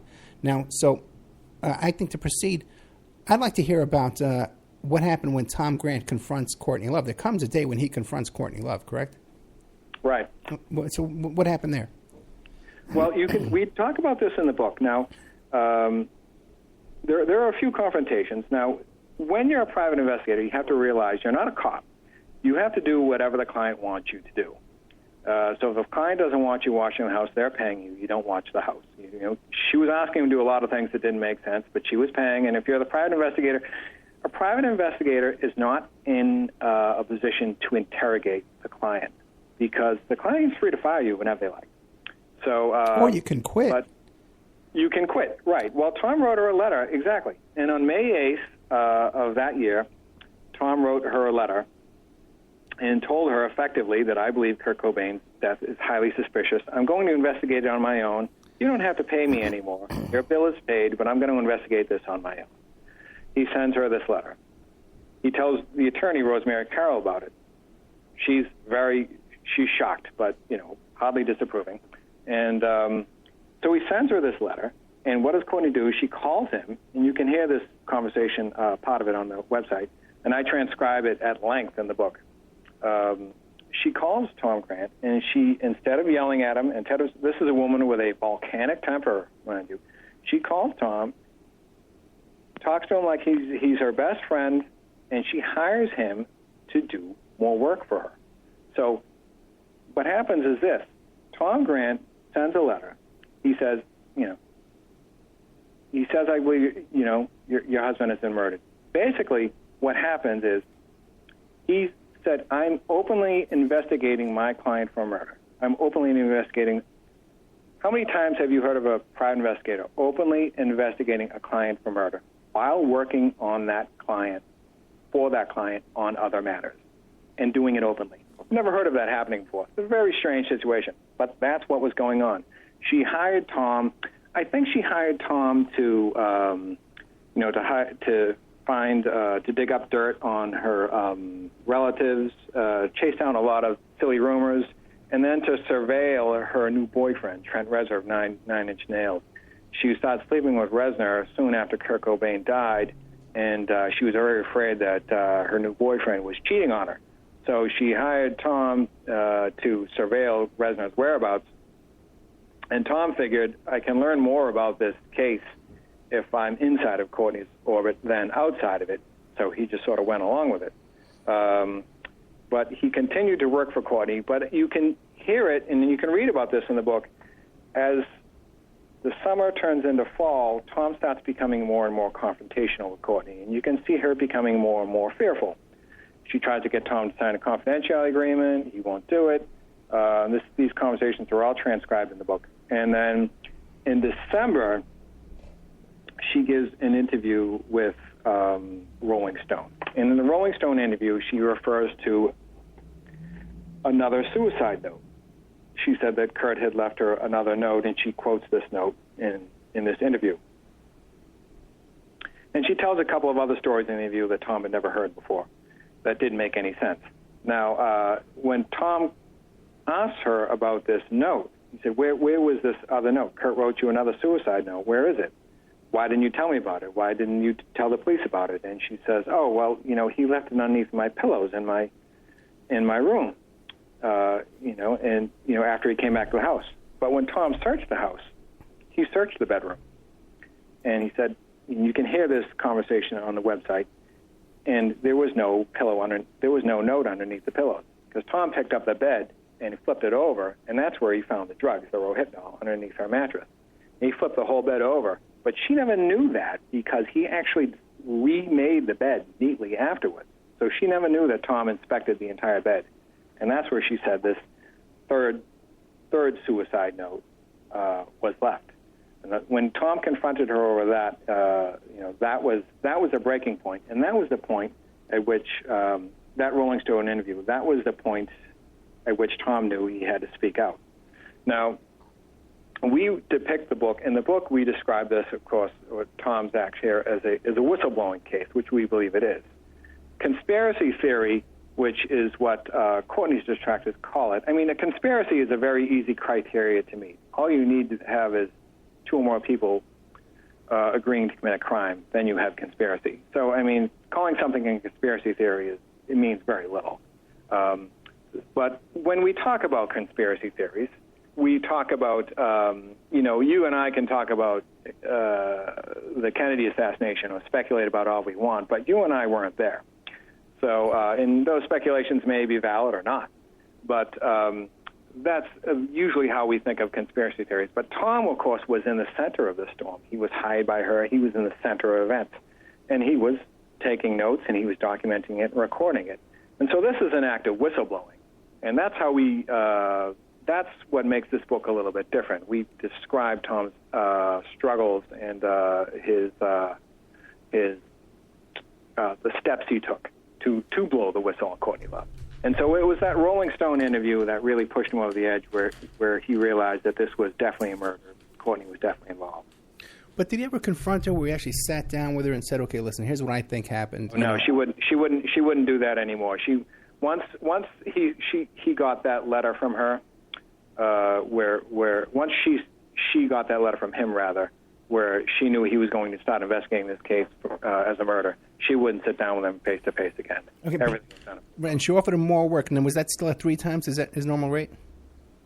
Pardon me? I don't recall what the rate was. Okay. But it was she offered him more work, and it was mostly just kind of busy work, really. Right. I think she was trying to, it sounds like she was trying to buy him off or trying to buy time to figure out what to do about him.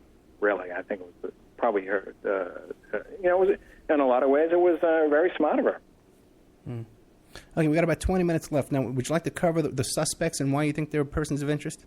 You think that's a good way to go, or is there something else you want to cover? No, well, that sounds fine with me. Okay. The people of interest, who do you got and why? Well, now, Rosemary Carroll is the attorney, as we discussed her before. Now, when Tom started meeting with Rosemary Carroll, she called him once and asked him to come over his house. And she says, I found something. Now, when Kurt Cobain was missing, or allegedly missing, Courtney staged an arrest at the day before the body was discovered at the Beverly Hills Peninsula Hotel. And she called 911. She said she had an allergic reaction, and she had some fake heroin in the hotel room. And the police arrested her. But the heroin, it wasn't real heroin. They were these Hindu good luck ashes that looked like heroin. But she got herself arrested, which was very convenient for an alibi. Now, when she did that, before she got herself arrested, she left her backpack at her attorney's house. And her attorney, Rosemary Carroll, went through the backpack. I think I sent you by email a copy of this. In the backpack, she found a practice writing sheet, and it was clearly Courtney's attempt to learn how to trace letters, to copy. And Rosemary thought, oh, this is Courtney's attempt to, learn how to write like Kurt, to mimic Kurt's handwriting. Well, hold on. She bought a book on how to learn how to trace? No, it was just a sheet of paper. Oh, okay. Courtney was practicing letter tracing on the sheet. I thought you said she bought an actual book or a tutorial. No. It was like that would be pretty intense, man. And then also inside the backpack were the phone records from the Peninsula Hotel. So Tom was able to learn about every phone call Courtney was making while Kurt was allegedly missing. So when Kurt was missing, right around when the murder occurred, after the murder occurred, he knows every single phone call. He was able to turn every single phone call that Courtney Love made. So that was based on those phone records. We were able to come up. That was one thing that informed our person of interest. Now, the first person of interest is a guy named Pat Smear. Pat Smear was someone that he was sort of the fourth guitarist for Nirvana at the end of their sort of reign, but he was a friend of Courtney. Courtney put him in the band and convinced Kurt Cobain to hire this guy. But he's one of her oldest friends, and she was calling him over and over again from the Peninsula Hotel. Very strange guy, and we have 2 chapters on him in Persons of Interest. And Kurt Cobain was, or rather, Pat Smear was the first attempt on which we didn't talk about on Kurt Cobain's life probably took place in Rome, Italy, when Kurt Cobain fell into a coma after ingesting Rohypnol mixed with champagne. And the Rohypnol, of course, was Courtney's, was not Kurt's. And he fell into a coma for 20 hours, and Pat Smear was there and helped and took Kurt Cobain to the hospital. And now Pat Smear also picked up Kurt Cobain from LAX airport and drove him to Exodus Recovery just before he died.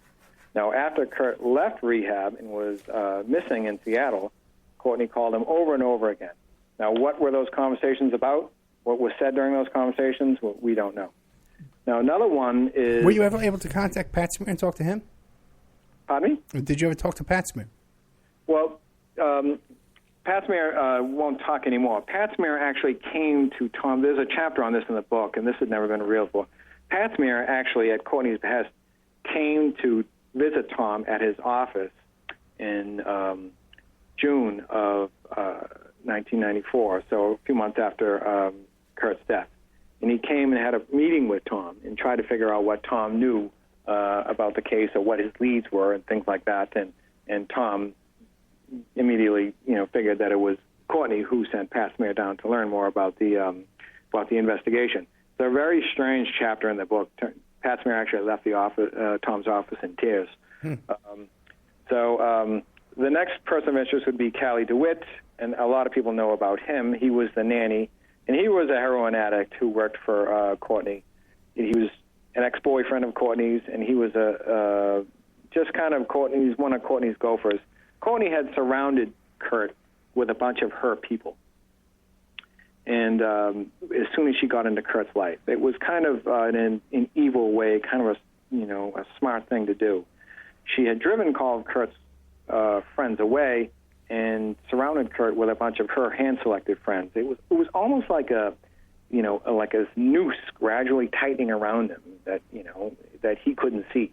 And one of these people was Callie DeWitt, that a lot of people know about. And another one that most people don't know about was Callie's best friend. His name was Renee Navarrete. Now, Renee was a part-time nanny. He was a high school dropout like Callie, and he was a heroin addict. And he supported his habit, like Callie, with Kurt Cobain's money, which Courtney gave him. And that's one of the ways Courtney could control these two. She had the money. She had Kurt's money, and she could supply the heroin. If the money's cut off, their heroin's cut off. So, you can see their motivations to do pretty much whatever Courtney tells them to do. Now, Renee has spent a lot of time in the years since Kurt's death overselling the death of Kurt Cobain. For example, and I can read this to you as a quote, he told the British journalist Everett True, he said that Kurt himself had told me a couple of times that if he was going to kill himself, that would be the way he'd do it. Exactly that way. We joke about it. We joke about the process, doing such a big enough issue of dope that we could get the gun to our heads, and that was what happened. So basically, we're supposed to believe that Kurt Cobain came up with his suicide plan and told this junkie gopher for Courtney exactly what his suicide plan was, and they'd sit around and tell jokes about it. Yeah, and that they joked about it, yeah. To tell anyone else this story, just this Renee. Yeah, right. That's not terribly believable. That was one statement that really raised our eyes in this whole investigation. Okay. So that was one person of interest. Another one is Eric Erlandson, who was the guitarist for Courtney Love, and he was sort of her lead gopher. Courtney attracts a lot of men who are kind of weak-willed men who kind of do whatever she says. This is a very common trait for sociopaths. They sort of attract these kind of people that sort of like being ordered around and doing what they're told. Right. And Eric Erlandson is one of them. His alibi has changed quite a bit. Now, one of the things, Courtney has done this too, of course. People who if you're doing interrogations, people who are telling the truth, they don't really change their stories over time. You know, their story is always, it doesn't change much. The story stays the same. Tom Grant's story has stayed the same for 20 years. But people who are deceptive, they kind of change their alibi over time. They sort of add new details all the time. And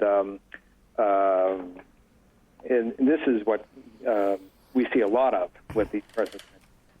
Now, Eric Erlandson, during the time Kurt Cobain was missing, Eric Erlandson actually, he was in the hotel room when Tom was hired in Beverly Hills on Sunday, April 3rd. But that night, or apparently, or the following morning, without telling the private investigator, Tom, he flew to Seattle and went to Kurt and Courtney's house.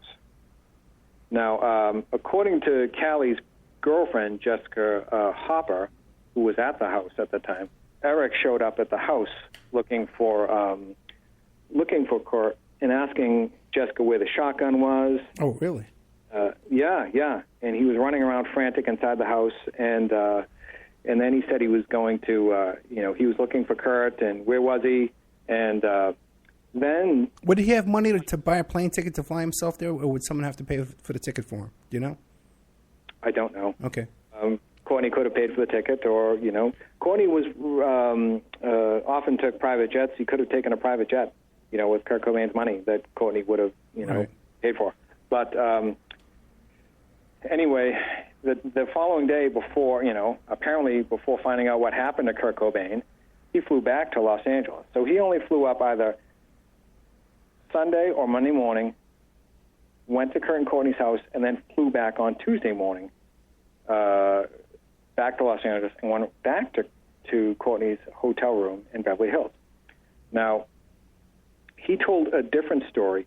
There was a journalist named Jillian Garr who interviewed Eric Erlandson by phone. She claims to have done so on Tuesday afternoon. She still has her notes from that interview.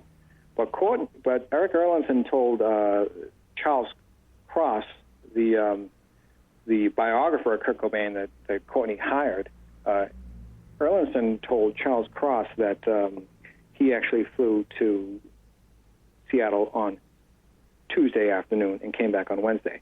So one of the two versions, one of those versions is false, and one of them is true, or maybe both of them are false to some extent. But Eric Erlandson has contradicted himself here. He's either flew up on Sunday or Monday, but he didn't fly up on Tuesday because we know he was interviewed in the hotel room on Tuesday afternoon. But he claims he flew up on Tuesday afternoon. And then Jillian Garr also says that let me change that. Eric Erlandson says he did an interview with Jillian Garr in Seattle after he flew up on Tuesday. But Jillian Garr insists no, that I contacted him at that hotel room in Beverly Hills on Tuesday afternoon. So that was one inconsistency. Eric Erlandson didn't tell the private investigator who was flying to Tom Grant that he was flying to Seattle to look for Kurt. Left before he knew where he was, didn't coordinate with Tom Grant. Tom Grant found out months later that Eric had made this flight. So it's a very strange thing. It's an alibi that he's never accounted for. Jessica Hopper was the part-time girlfriend who was staying at the house. We believe that Courtney did not know she was going to be at the house. Jessica Hopper is now the editorial director for MTV News. Oh, really? She was she's officially one of the last people to see Kurt Cobain alive. So we think that we list her as a person of interest. And also Dylan Carlson. Dylan Carlson, we feel kind of sorry for him, but he was a heroin addict, and he knows a lot about Kurt Cobain's final days, and he hasn't come forward with it. But the one I think the most interesting one that we list is Wendy O'Connor. She's been taking a lot of money from Courtney. She's been going along with the official story.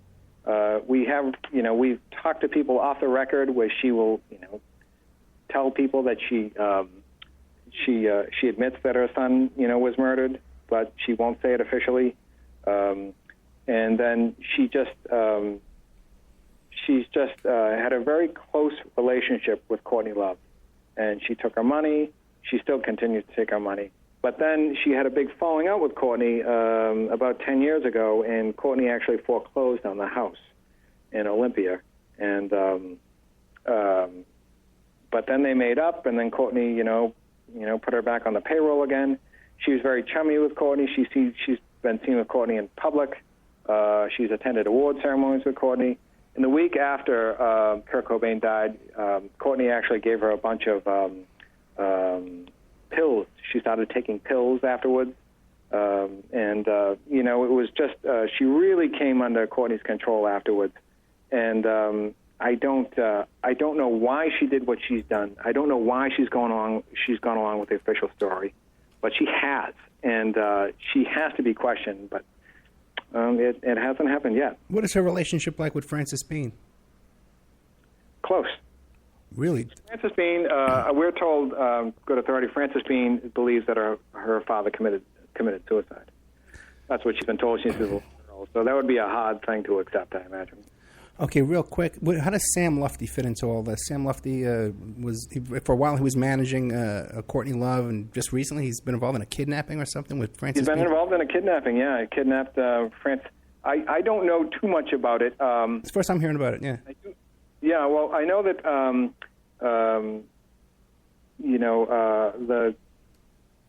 I have it on good authority that the Isaiah Silva is the son-in-law's name, and he was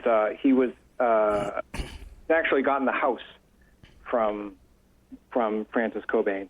Frances Cobain bought a house, but he gave it to Isaiah Silva. That probably doesn't sit well with Courtney. Remember, Courtney got a lot of money from Kurt Cobain. When Kurt Cobain died, he left no official will, because he had a new will drawn up, but he never got around to signing it. So the probate court actually established separate trusts, one for Courtney, one for Frances. And there's a lot of this in the book. And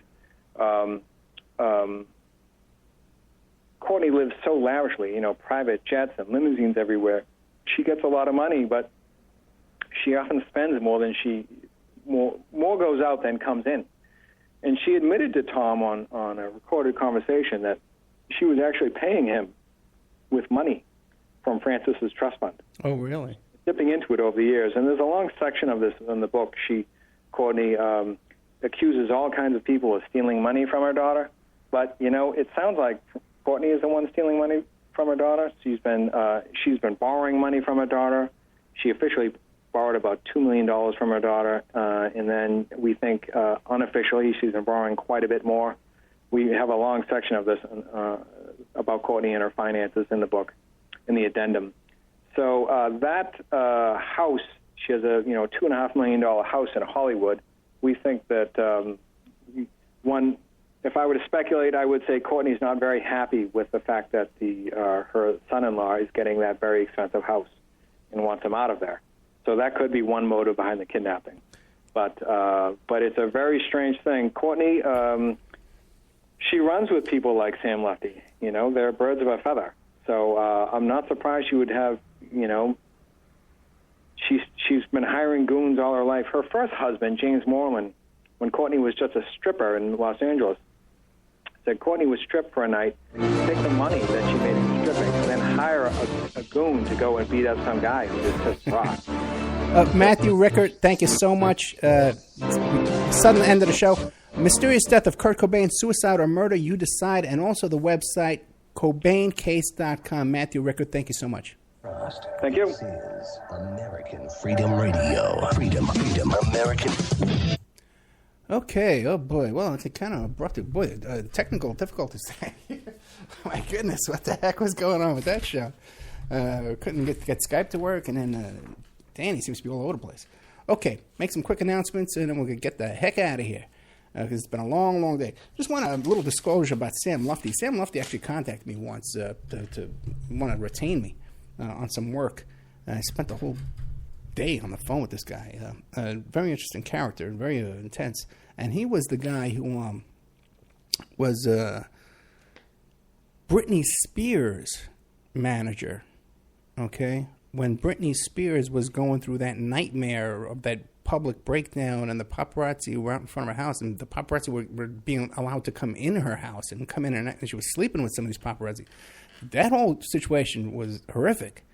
And finally her father got custody of her, conservatorship, that she was ruled like insane or something like that, you know? And he's her, he's her, executor of her estate. And Sam Lefty, exists copies of text messages of Sam Lefty around that period of time, which are just incredible. What he's talking about, how he was bragging about how he was abusing Britney Spears. So I guess you can go back and look that up. Okay, what's going on? Hey, don't forget my buddy, AdventuresInLifeMinistry.org, Dave Miller, to help to buy these pumps we need. There's going to be a sit-in next week in front of FBI headquarters. July 10th at 12 noon. It's over at the FBI headquarters over on West Lake Mead. If you're thinking of the FBI headquarters that used to be on Las Vegas Boulevard, they've moved it. That's not there anymore, so you'll be there all by yourself. Hey, last night in the chat room, while I was being heckled brutally in the chat room last night, one of our chatters, Allison, was asking about Amazon.com. Ed, how do we help support the show through your Amazon account? And how that works is this, okay? Right now, I think I get like 3% of if somebody buys a book. If they go to OppermanReport.com or they go to the blog and they click on one of the books and they purchase that book, I get like 3%. And also, too, if they continue shopping, let's say they don't even buy that book, but they continue shopping and they buy a TV set or they buy something else, I get 3%. Now, there's a threshold. We only need a little bit more people doing that, and we can get up to 6% of your purchases. It doesn't cost you anything. It's free for you. But Amazon will pay us a commission of 6%. Now, how do you want to do it? If you want to help the show, how do you do this, right? Well, you go to OppermanReport.com, you go to the bookstore, and click on one of the books. You don't have to make a purchase. Then you continue your shopping as you would normally do, and we'll get 6% of that. For the next, by the way, it puts a little cookie on your computer, so we get a percentage of that for like the next 24, 48 hours or something like that. But there's a little trick, okay? If you go to that book and put it in your shopping cart, and you don't have to buy it, but if it sits in your shopping cart, that cookie will stay on your computer for like 20 days or 10 days. So you don't have to go there all the time. And that's how you can support the show through Amazon.com. Or you just go to the bookstore and buy one of our books through there. A lot of people, we sell a lot of books for these guests, let me tell you that. I know that. Let's see, Awake Radio. I believe I tried to log on to Awake Radio today, and it says that their account's closed. I believe Awake Radio is out of business now, unless someone wants to go to the the Awake Radio website and make a donation because they need like $25 a month to keep the website going and to keep the server going and all that kind of stuff. Okay. So that's Awake Radio. Our friend there, we just had a show with Mathew Rickert, Mysterious Death of Kurt Cobain, Suicide or Murder, you decide. The website for that is CobainCase.com. That's where you can go and you can listen to all the recordings and all that kind of stuff. Arliss Perry. Okay, we did a show. It's in the members section, and it's with this guy McCracken is his name, and he claims to be a witness to the murder of Arliss Perry. And he showed up at that church before the murder took place, and he has a suspect in mind who he believes he's placed. And he's given a lot of clues in that interview, and a lot of people are out there doing playing detective and trying to come up with who they think that person is. We believe we've come to a conclusion on that. I don't know if I'm going to say it. You can figure it out on your own.